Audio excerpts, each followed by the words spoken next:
feel to reunite with the Guardians family?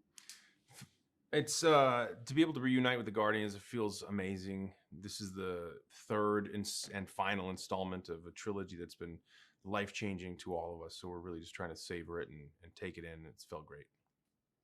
What would you say is the tone of Guardians of the Galaxy Volume 3? Um, the tone of Volume Three is similar to one and to two.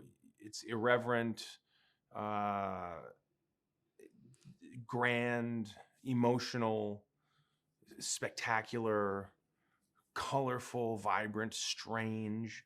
There are the notes of emotion are perhaps plucked a little harder in this volume than previous, just because of the stakes of the characters and the origin story for our beloved Rocket is one that is fairly traumatic, and so the tone is the same. They're just maybe a little bit more emotional than before. We find Peter Quill in a different place mentally when the film opens. Tell us about that. Yeah, Quill's a person who's always defined himself by, well, ever since Guardians 1, has defined himself by being the leader of this band of misfits, and Guardians 2 defines himself again by having been raised by Yondu. He has a deeper understanding of who he is, but he keeps losing. Everyone keeps dying on him. So his identity is a guy who keeps losing everyone who's close to him. And now Gamora is essentially dead. The version of her that's back is not the same version as the one that he fell in love with. They don't have the same shared communal experiences. So it's emotional. It's painful, and he's struggling. There's a lot of emotion for your character in this one. As an actor, what did you like most about expanding your range in this part and why?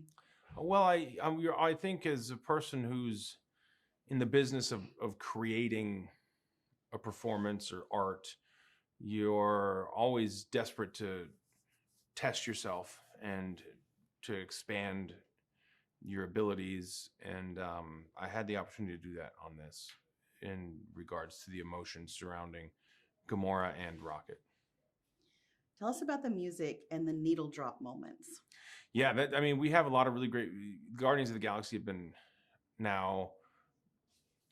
People come to know the Guardians of the Galaxy by the music, and in this, it's no different. The only difference is that we expand various other decades, 80s, 90s, and the year 2000s as well, in the music. So yeah, we've got really extraordinary needle drop moments.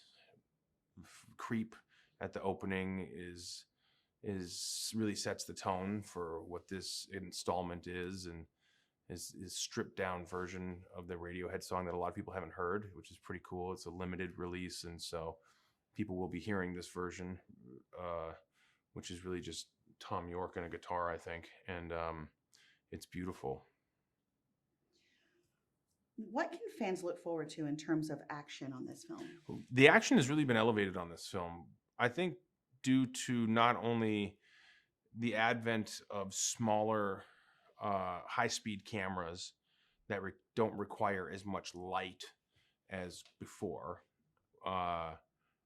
We've been able to, or James has been able to construct these action sequences and stitch together what appear to be long one-shots, but while simultaneously going in and out of various shutter speeds. So it goes slow motion into really fast motion into ultra slow motion, like 1500 frame a second. Before, if you ever to do something that high speed, you would need a phantom camera and you would need a ton of light. And to do a long dynamic action sequence, for example, there's one during the movie No Sleep Till Brooklyn is playing, and it's all plays in this giant hallway as a long one shot. You never would literally be able to do an action sequence like that before the advent of these high speed, lightweight cameras. And combining that with the levels of animation that are put into it, it's unprecedented. So it's really groundbreaking, and I feel like I'm so proud of it. It's incredible. What has it meant to you to work with James Gunn on this trilogy?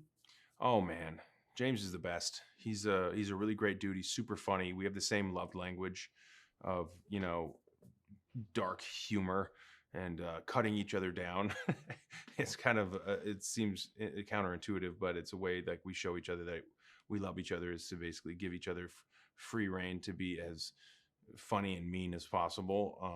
That's maybe it's a Midwest thing, but it's meant the world. I spoke at his wedding, and I cared deeply about him as a person outside of just his relationship to me as a director to an actor. We're friends, and it's been incredible. It's been an incredible 10 years. I know I'll have him in my life forever, but the days of him directing me may be over, and so that in that regard, it's kind of sad.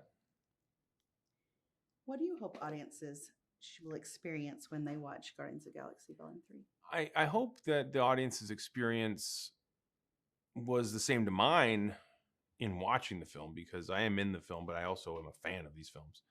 And that is to feel as though they've been taken on a complete journey, that we never cheapened the original titles, that we honor the first 2 volumes, that we naturally allow it to grow, that we weren't cynically making decisions based on the longevity of the franchise with